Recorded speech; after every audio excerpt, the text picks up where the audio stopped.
Bom dia, a paz. Espero que você esteja bem, tenha passado um bom sábado. Ontem nós tivemos um trabalho muito especial aqui com os pais, né? Foi muito legal, uma palavra muito oportuna. Caso você não pôde vir, na próxima você virá, nós queremos, mas foi muito de Deus mesmo, foi muito legal, né?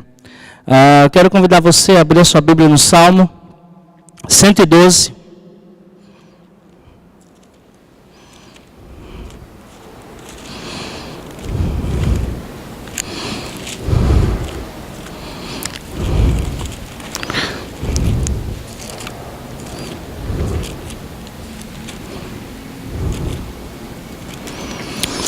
Antes da gente ler, muitas pessoas já filosofaram em cima daquilo que nós vamos tratar hoje. Muitos dizem que não existe, outros que são mais filósofos e tal, dizem assim, existem momentos e momentos.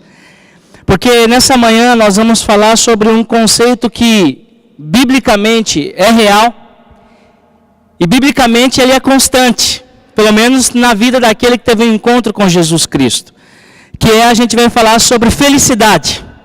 Dizer sim à felicidade. Quem já ouviu essa frase? Não existe felicidade, o que existe são momentos felizes. Quem já ouviu? Tá vendo? A gente já ouve isso direto. E aí qual a nossa resposta? Então, né? Não sei, sabe que eu nunca parei para pensar nisso? Porque nós não conseguimos entender a felicidade não como um momento, mas como uma experiência real de vida. E à luz disso, eu queria citar de um livro chamado Deus em Questão, em que o autor Armand Nicolai, ele trata conceitos do C.S. Lewis e de Freud. E ele diz assim, nenhum aspecto da vida é mais desejado, mais elusivo e mais desconcertante que a felicidade. As pessoas desejam e batalham por aquilo que elas acreditam que irá lhes fazer feliz. Ou seja, as pessoas lutam por aquilo que elas acreditam que as conduzirá à felicidade. Mas a grande questão é, o que é felicidade? O que é felicidade? Você deve lembrar desse filme, Em Busca da Felicidade. E no final é meio frustrante, né? Porque ele alcança o objetivo, ele chega na grande promoção e o filme acaba. Então pressupõe-se que a felicidade é você conseguir ter recursos financeiros de uma grande promoção, você conseguir entrar numa grande empresa. Mas será que a felicidade está ligada mesmo a, por exemplo, prazeres irrestritos? Será que a felicidade está ligada ao fato de eu conseguir viver todas as diversões possíveis, absorver a adrenalina de todas as formas, viver todas as baladas da vida? Ter tudo aquilo que eu desejo, será que isso é felicidade? Será que felicidade está ligada a ter tudo o que eu quero? Eu quero, eu tenho. Eu quero, eu compro. Eu quero. Será que isso é felicidade? Será que felicidade está ligada então a fama, fortuna e poder? Se a resposta fosse sim, a gente podia parar aqui, né? Afinal de contas, conhecemos diversas pessoas afortunadas, famosas e poderosas que são infelizes. Conhecemos pessoas que têm tudo que elas querem e ainda falta. Conhecemos pessoas que já experimentaram os mais diversos prazeres. E você pergunta, e aí, você se sente pleno, abundante, completo, feliz? Ainda não. No mesmo livro, no capítulo 5 do Deus em Questão, Freud vai falar um pouco sobre o que é felicidade na concepção dele. E ele diz assim, felicidade vem da satisfação de necessidades que estavam sendo intensamente repressadas, do saciar de impulsos instintivos rudes e primários. Somente uma pessoa poderia se tornar irrestritamente feliz, e seria este um ditador que tem todos os meios do poder nas mãos para eliminar todas as restrições da vida. A ideia de que o homem fosse feliz não estava prevista no plano do Criador. No conceito de Freud, felicidade está ligada a você saciar os seus impulsos mais rudes, mais primários, mais animalescos, e ele chega à seguinte conclusão: então só um ditador que pode chegar para o Daniel e falar, você vai ser o que eu quero, só esse cara vai ser feliz. Mas a história prova o contrário. Os grandes ditadores não eram felizes, é só você ler a história. Não é verdade? E o que é mais intrigante que Freud diz que Deus não planejou o ser humano para ser feliz, que é uma grande mentira. O livro do Eclesiastes, ele já desenvolveu esse conceito de Freud muito antes de Freud existir. É só você ler Eclesiastes 2. E o versículo 10, ele nos apresenta exatamente esse contexto. O que diz Salomão? Tudo que meus olhos desejaram, não lhes neguei nada, nem privei meu coração de alegria alguma. Ou seja, Salomão desfrutou de tudo que ele quis, todos os prazeres. Tudo aquilo que os olhos de Salomão batia, ele veio, eu quero, eu pego.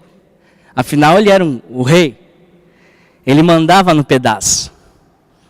À luz de tudo isso, a Bíblia, segundo alguns pensadores, é o manual da felicidade.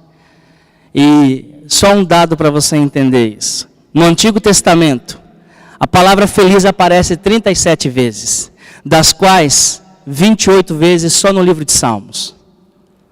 Se a Bíblia não ensina sobre felicidade, então eu não sei qual livro ensina. Se a Bíblia não trata sobre o que é a felicidade, eu não sei então aonde nós vamos encontrar, sendo que nós temos um manual nas mãos do proprietário. A grande questão, e diante disso, será que nós temos nos enganado sobre o que é felicidade? Será que nós temos caído nessa falácia do mundo secular, que felicidade é ter coisas, é saciar desejos e impulsos? Felicidade é as pessoas falarem, nossa, como o seu Arlindo é um sucesso, você viu só como ele fala bonito? Será que isso é felicidade então? É você ter tapinha nas costas e as pessoas reconhecendo você na rua? Será que o nosso conceito não está vivendo um engano? Será que nós não temos procurado nas fontes que na verdade já estão vazias? A revista Super Interessante, de alguns anos atrás, ela trouxe na sua capa a seguinte matéria: a ciência da felicidade. A revista Super Interessante, no bojo dessa matéria, dizia que a felicidade está ligada a 3 princípios: propósito, prazer e significado. Pessoas que não sabem o propósito da vida nunca vão ser felizes. Pessoas que não sabem aproveitar a vida jamais vão encontrar a felicidade. E pessoas que não sabem o significado da vida delas. E nós vamos pensar à luz, não da revista, mas o que diz o Salmo 112. Vamos ler juntos, por favor? Do verso 1 em diante. Diz assim: Aleluia! Bem-aventurado o homem que teme ao Senhor e se compraz nos seus mandamentos. A sua descendência será poderosa na terra, será abençoada a geração dos justos. Na sua casa há prosperidade e riqueza, e a sua justiça permanece para sempre. Ao justo nasce luz nas trevas, ele é benigno, misericordioso e justo. Ditoso o homem que se compadece e empresta, ele defenderá a sua causa em juízo. Não será jamais abalado, será tido em memória eterna. Não se atemoriza de más notícias, o seu coração está firme, confiante no Senhor.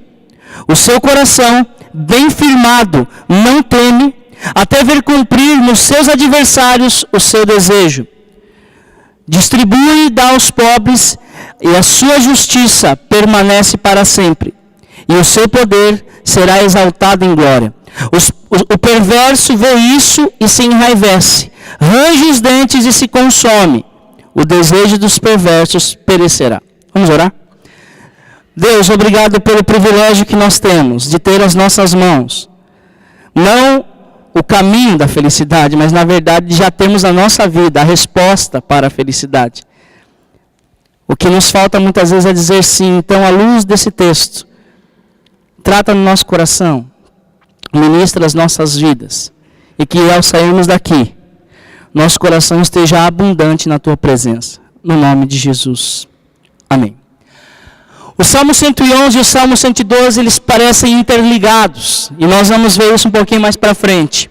O Salmo 111 vai falar sobre as virtudes de Deus e aquilo que Deus opera na história.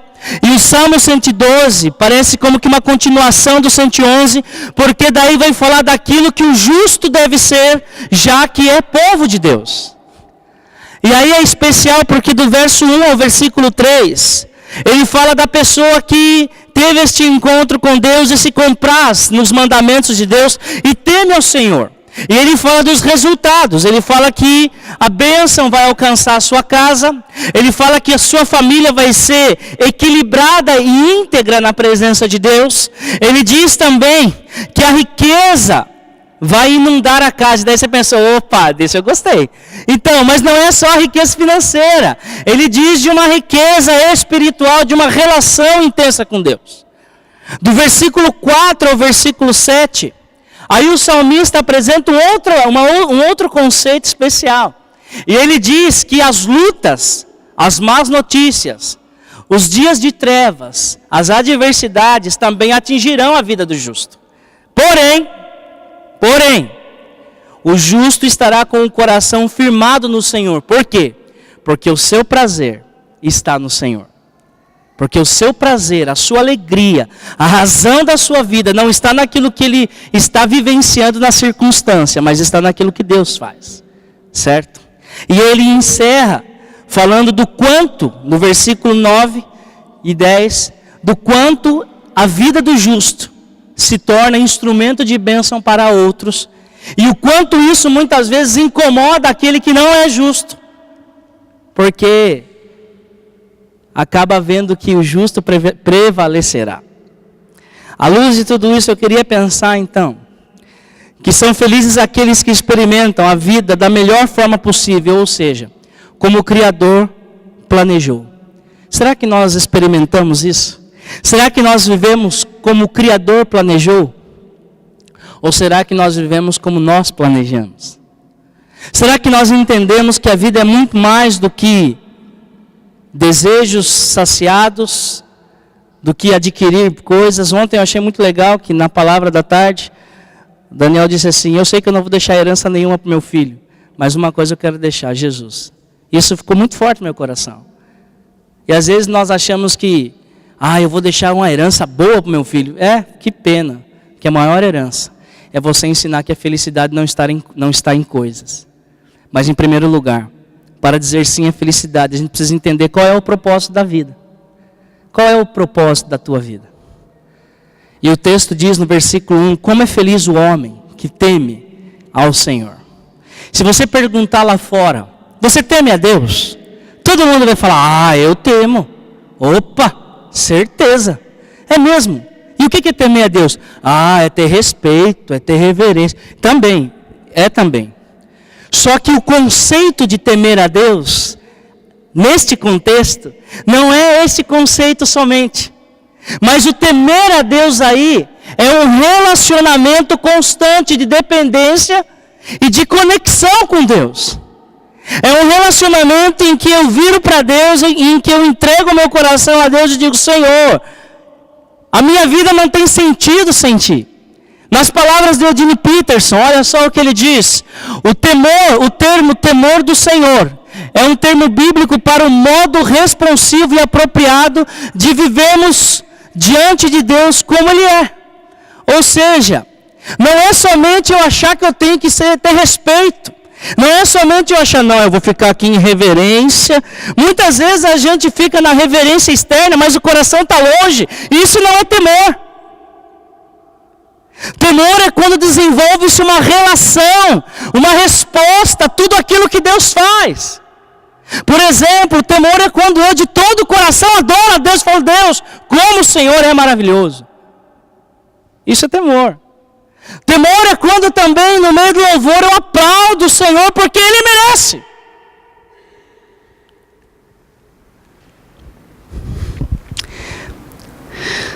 Como eu disse, os Salmos 111 e 112, eles estão interligados. Sabe por quê? Porque se o temor do Senhor não te leva a refletir o Deus Criador, então na verdade você ainda não entendeu o que é temor do Senhor. Coloca, Bi, você está demais. Ou seja, porque o propósito da vida do homem, do ser humano, é refletir o Deus Criador. Se o temor que você tem por Deus não te leva a refletir o Deus Criador, então, na verdade, você só tem medo de Deus. E nós não precisamos ter medo de Deus, porque Deus nos ama com intensidade. Nós não precisamos ter medo de Deus, nós precisamos de relacionamento com Deus. Se você pegar o Salmo 111, você vai ver que várias expressões se repetem no 112. O 111 fala sobre o que Deus é, e o 112 fala sobre o que nós devemos ser. E se nós somos o povo de Deus, e o somos, porque eu creio por causa de Jesus, inevitavelmente nós devemos refletir então o Deus Criador nos nossos comportamentos, nos nossos relacionamentos, nas nossas amizades. Qual é o propósito? A confissão de fé diz que o nosso propósito é relacionar-se com Deus e gozá-lo para todo sempre, não é isso? É isso que diz a confissão de fé de Westminster. E muitas vezes nós temos só medo de Deus. Temos uma reverência externa, mas não refletimos o Criador.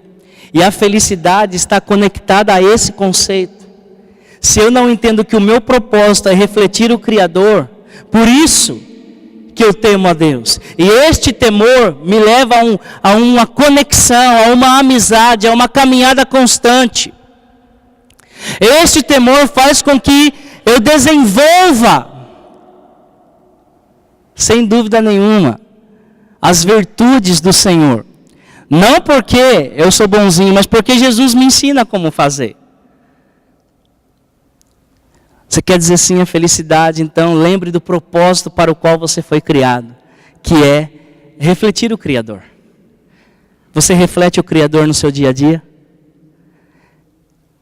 Quem sabe muitas vezes nós refletimos as nossas frustrações. Muitas vezes nós refletimos a nossa inquietação. Reflita o Criador. Fale, Deus, eu quero entender essa ideia de temor. Eu não quero ter medo. Eu não quero somente da boca para fora dizer que eu tenho respeito, mas eu quero, na real, ter um relacionamento contigo. Um relacionamento constante, que vai muito além do templo e do culto de domingo. Em segundo lugar, o segundo princípio para dizer sim à felicidade é o princípio do prazer. Do prazer. É interessante porque o texto diz que como é feliz o homem que teme ao Senhor e tem grande prazer em seus mandamentos. E normalmente quando nós pensamos em mandamentos, o que vem à nossa mente não é algo prazeroso, você concorda comigo? Porque não é muito fácil pensar em guardar mandamento, não é? Não é muito fácil pensar, eu vou guardar os mandamentos. Porque na verdade quando a gente se depara com aquilo que a Bíblia diz que é mandamento, nós acabamos chegando à seguinte conclusão: eu nunca vou conseguir fazer isso. Mas sabe por que o salmista tem prazer? Porque na verdade, aqui nem havia se manifestado, havia promessa. Mas hoje nós temos isso concreto em nós. Jesus. Porque nele o nosso prazer acontece para viver para Deus. E aí a minha vida não é mais um peso. Preste bem atenção nisso. Eu não vou guardar mandamentos para Deus me aceitar. Eu não vou guardar mandamentos para que Deus coloque uma pedrinha na minha coroa do céu. A Regiane está pensando assim, nossa, então eu vou guardar e ele vai pôr uma pérola. Não, eu não vou fazer disso. Na verdade é prazeroso para mim porque Deus já fez tudo por mim. E agora eu só desfruto deste relacionamento com Deus, que me revela como eu devo viver. Por isso que eu vou mudar o meu jeito de ser. Não para ser alcançado por Deus, mas porque eu já fui. Eu vou vencer o conceito do seguinte: eu vou ajudar Deus na minha salvação, né? Eu vou guardar os mandamentos. Não é por isso não. Na verdade, Deus já nos salvou em Cristo Jesus. Por isso que é prazeroso. Por isso que é prazeroso. Por isso que, na verdade, se nós não entendermos que a vida com Deus é algo que é para ser vivida prazerosamente. Mas pastor, existem algumas mudanças que Deus quer gerar em nossas vidas que são dolorosas. Sim, num primeiro momento. Mas lá, quando você vê o processo da mudança acontecer, não é gostoso? Você olhar e falar: puxa, como Deus está mudando a minha história. Como Deus está mudando o meu temperamento, o meu jeito de ser. Não é bom? Muitas e muitas vezes, queridos, nós guardamos os mandamentos, ou tentamos guardar, meramente por um ritual. Muitas e muitas vezes nós fazemos muitas coisas para Deus meramente por costume, e não por prazer. E o que o salmista diz é: como é grande o prazer que eu tenho nos teus mandamentos, Deus. Como é delicioso para mim te servir e te seguir. Como é algo que me faz bem. Como é algo que sacia a minha alma. Sabe por quê? Porque não está ligado àquilo que eu posso fazer ou não posso. A minha suficiência não está naquilo que eu faço.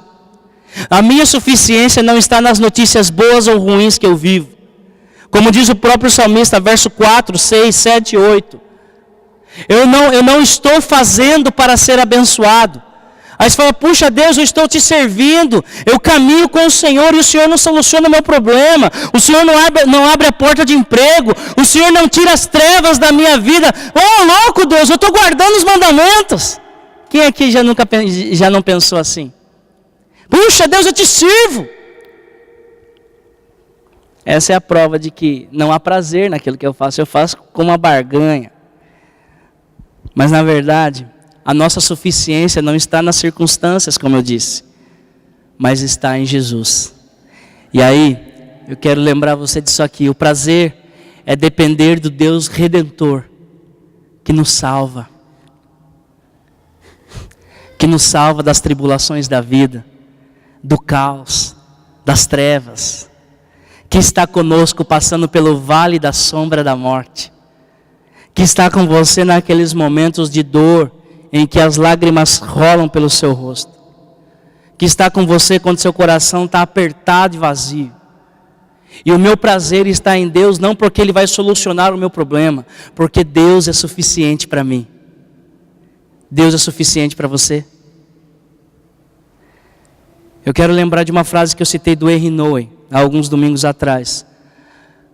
E ali eu pus felicidade porque eu acho que tem tudo a ver também.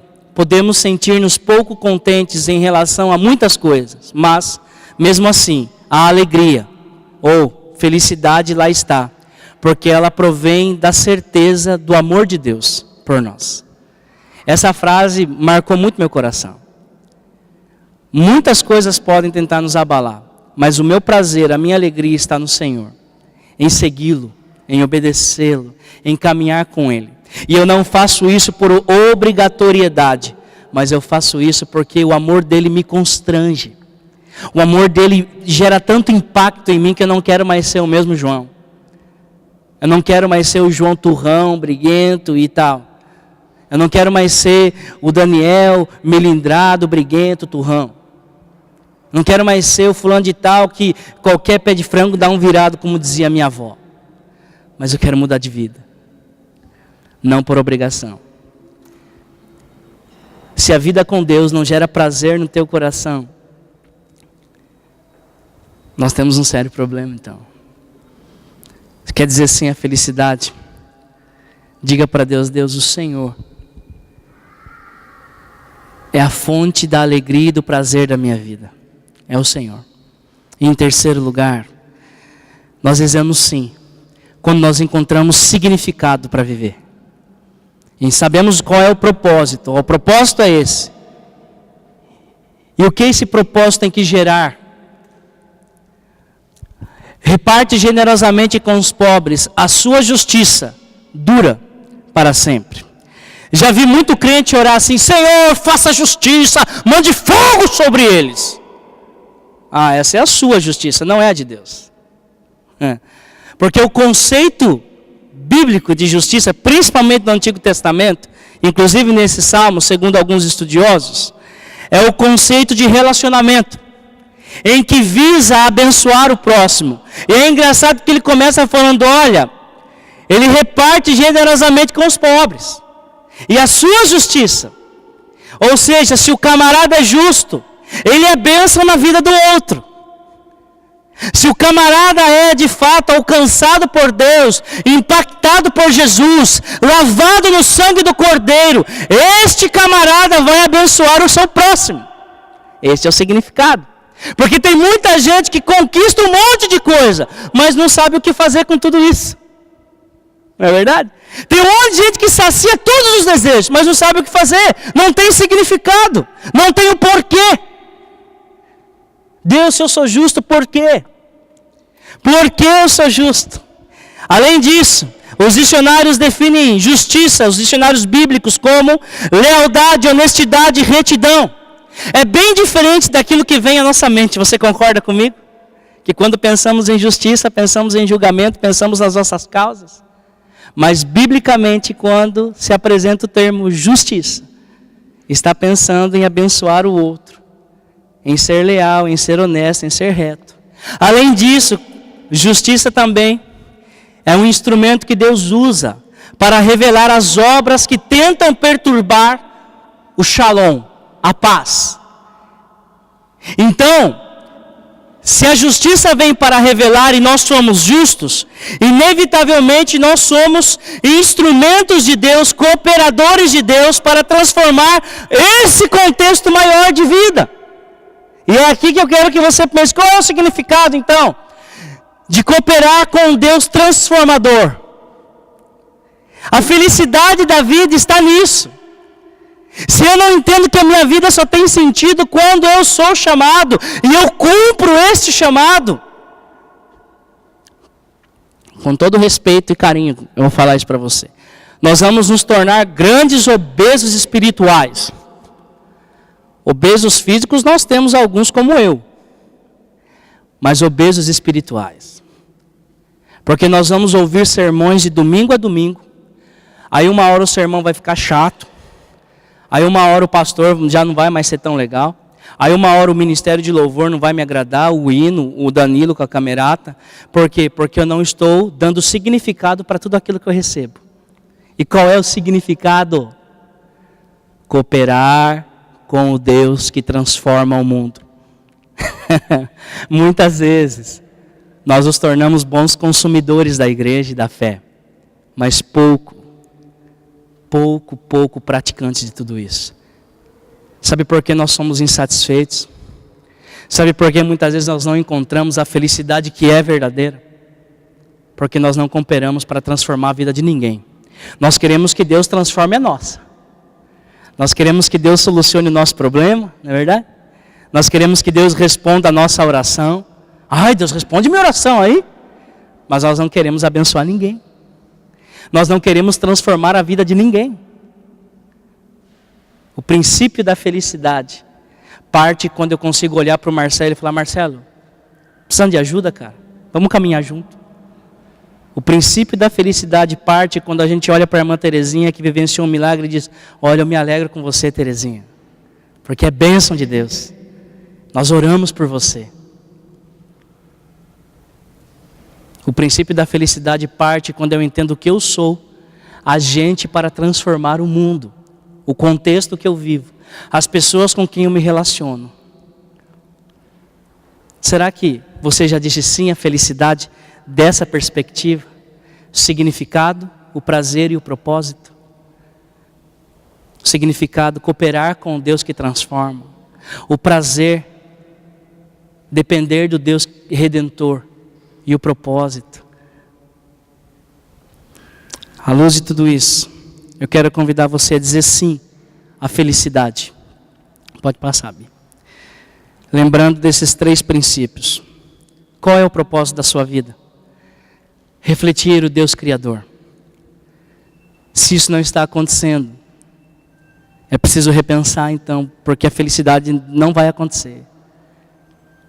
ter prazer em depender do Deus Redentor, ainda que a figueira não floresça, ainda que o fruto da oliveira minta, eu vou louvar ao Senhor. Isso é depender do Deus Redentor. Ainda que as trevas me cerquem, ainda que as lutas se levantem, eu vou depender do Deus Redentor.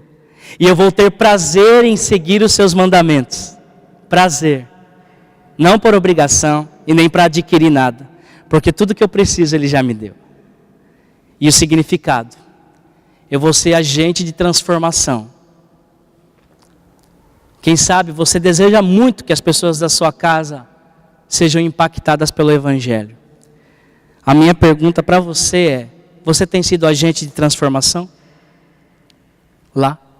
Você tem cooperado com o Deus Criador, o Deus que transforma? Porque Ele quer te usar. E qual é a base? E isso nos leva a isso aqui. Paz, Shalom do Antigo Testamento. E Jesus resume em vida abundante, a vida que transborda. A Bíblia diz que Jesus está numa festa, Ele se levanta e diz: venham todos e bebam, porque aqueles que beberem desta água do seu interior fluirão rios de águas vivas. E qual é a base então de tudo? Jesus de Nazaré. Você de fato já entregou sua vida a Jesus? Parece estranho eu perguntar isso para pessoas aqui que têm muito mais tempo de igreja do que eu. Mas muitas vezes parece que a experiência com Jesus fica esquecida em algum momento da história. Você já sentiu isso? Parece que em algum momento a gente deixa aquilo esfriar. E aí eu me lembro do que diz Apocalipse 2. Tenho, porém, contra ti que abandonaste o primeiro amor. E aí a felicidade não acontece. Nos esquecemos de engrandecer o nome de Deus. Nos esquecemos que Ele é que nos livra de todos os males.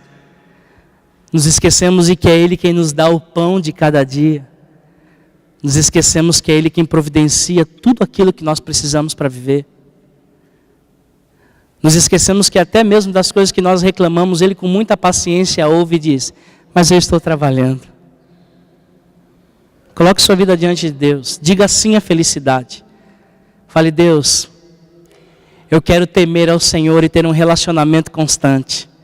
Deus, eu quero ter prazer no Senhor e depender deste Deus que cuida de mim. Deus, eu quero ter significado e ser agente de transformação, para que o Shalom e a vida abundante fluam em mim e para que Jesus, de fato, seja o Senhor da minha vida. Amém?